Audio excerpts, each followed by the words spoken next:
What's happening? Andy Slawetsky here. I am joined today by Robbie Haverstick of Milner down in the Atlanta area. How are you, Robbie? I'm doing great, Andy. Appreciate you having me. Thanks for being with me today. I just wanted to check in, see how my friends down in Milner are doing. Typically, I would have been doing that in person this week, as I have done every year for the last 5 or 6 years. The ride for Jillian always comes through Atlanta, and we always stop at your door for some great breakfast, which I'm missing right now. Not too much, but I do miss my biscuits, my chicken biscuits in the morning at your place. How's Atlanta? How's Milner? How are your people? What's happening down there? Atlanta's fine, and I must say that we're certainly missing, the Patriot Pack coming by for the Jillian ride, because that's always a big event for us. We appreciate what you do, and have the people stop and visit with us. Yeah, there's some pictures of the Flash guys through from for a before. second here while you're talking. Uh, Unfortunately, that's all been preempted by the recent COVID crisis. But I mean, Milner, we are still selling, we're still delivering, we're still supporting customers. We're working the people that can remotely, but many of us have been in the office every day.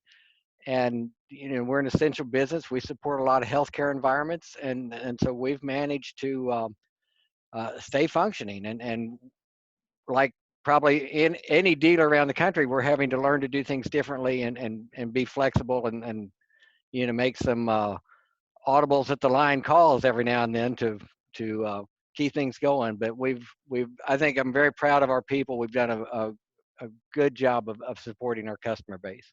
So just to take a step back and help people who aren't familiar with Milner understand who you are and what you do. You guys are office equipment, you're networking, what document management. What else am I missing here? The telephony practice, we the core uh, copier imaging business that we've had since 1987 when we spun off from Lanier. We've expanded into micrographics, into imaging, into telephony. The most recent expansion we began in 2012 into the IT services space, and so we've been fortunate that we've been diversified more so than just a standalone print business, and that's helping us get through this. Oh, I imagine it is. We were chatting earlier before we started recording, and you mentioned that you had the foresight to actually get your team, your staff prepared to work from home a little earlier than was probably necessary, which gave you guys a bit of a legs up and understanding on how to get this going properly. Can you talk about a little bit about the shift that you made, how many employees you brought back home, and how that went with you guys? Sure. Near the end of January, we felt like this thing was going to really blow up, and prior to that, our VPN infrastructure was limited to a core group of about 25 employees at a time. And so we undertook a project to expand that VPN connectivity for about 150 people at this point that are working securely remotely. I read things every day that there's the companies that sent their workers home to work on home laptops and just using their home network connection to get in. We did things more professionally, and we've got a very secure environment for our people to work from home. Well, that's good, because this is not just a service you're relying on. This is a service you sell, right? So you're able to sort of test it on yourselves, and it seems like it's working well for you. I'm not sure that testing by fire was quite the way we'd planned to do it, but we do have professional security practice and network practices, and so we were fortunate enough to have those resources on staff where we could leverage them for our own business as well as our customers. And once the country started to shut down and work from home, our IT calls just skyrocketed. They basically doubled for the months of February and March because we were repairing people's home networks. As businesses sent their employees home, all of those home networks weren't really set up correctly where they could get in to do their jobs, where they could access content and other things. So we had just a tremendous amount of service calls in our IT support group during those 2 months, and those guys handled it. I'm very proud of them. Well, I think it's an opportunity going forward for a lot of companies. I can tell you, and if you've watched some of these videos, you probably heard the story before. But my wife is an educator; she's a school psychologist, and she literally 4 times so far she's had to drive to work and back to access her files because VPNs aren't set up properly. She doesn't have digitized files in many cases, so she's physically sitting outside sometimes her building trying to get on the Wi-Fi. That's been once, and then 3 other times physically going to get boxes and waiting until they opened up. So I can tell you, there's a lot of companies out there, in your market and in my market, that are going to be looking for companies like you to help set them up properly, so that if and when this ever happens again, if we ever need to go remotely, or even those companies that decide they don't want to come back and work the way they used to and they want to be remotely, they do need to take the time and set this up properly. If you don't, then there are risks, like you mentioned, the security risks. That's paramount right there. We don't even get into any others. Shifting gears a little bit, tell me, how has it been, the support from your manufacturers, your OEMs, your partners? What are you seeing from those guys? I know they have their own problems, but in some cases, I hear that they've been really, really helpful for dealers like you. What's been that? They've been extremely helpful. They've helped us get products that we've sold. I mean, as you might expect, the sales aren't normal. Yeah. But we've had some significant opportunities that we've been able to close, and the manufacturers have been great to support us on those. Our leasing partners have been phenomenal to come up with creative financing ways to help us close business, help the customers, do some payment adjustments, if you call it that. We've had some deferred payments, we've had some refinancing. So everybody's really worked hard to get through this crisis together. How's your team doing? What are they doing to keep busy? They're not, I'm guessing, not knocking on doors the way they used to. How do they fill their days nowadays? They're filling their days on the telephone. They're filling their days with webinars. The same thing you and I are doing here. They're communicating with their customers virtually. We've got webinar initiatives going on. We've got Zoom meetings going on. All of our offices are having their Monday morning sales meetings, just like you and I are talking here. That's so cool. It's so cool to see the adjustment and the fact that people are.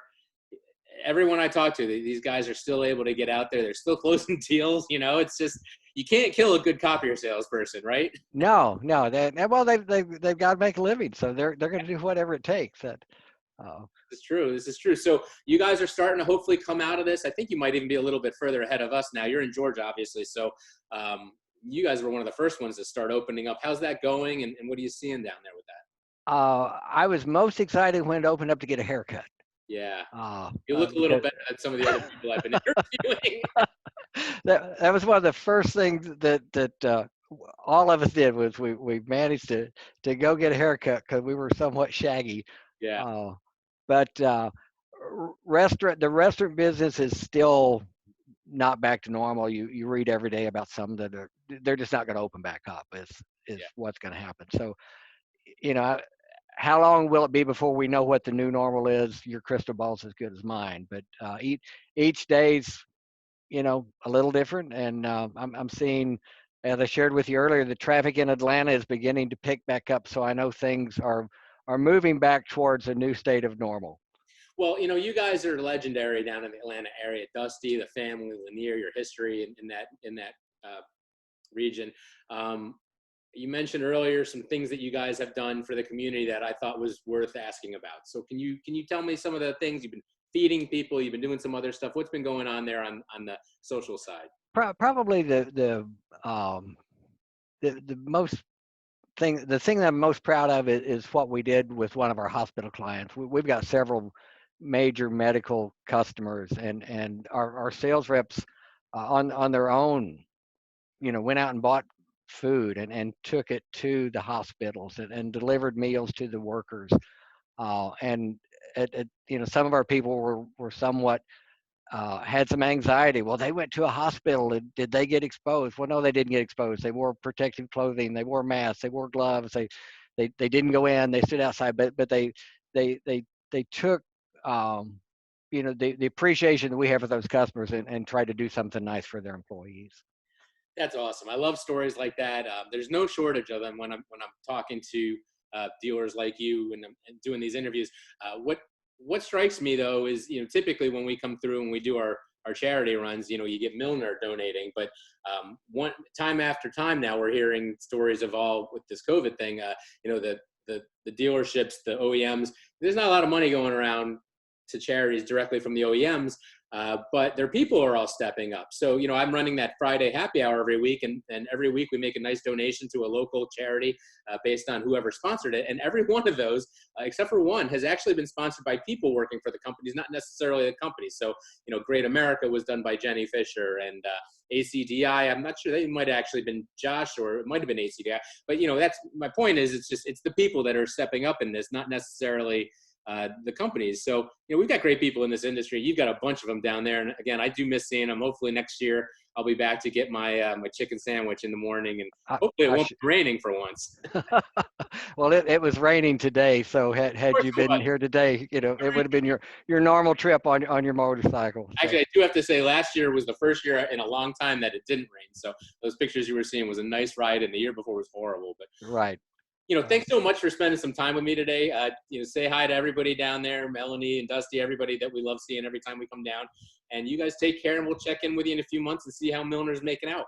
Okay, I certainly appreciate you checking in with us. Awesome. Have a great day, Andy. You too. Thanks. Bye-bye. Bye.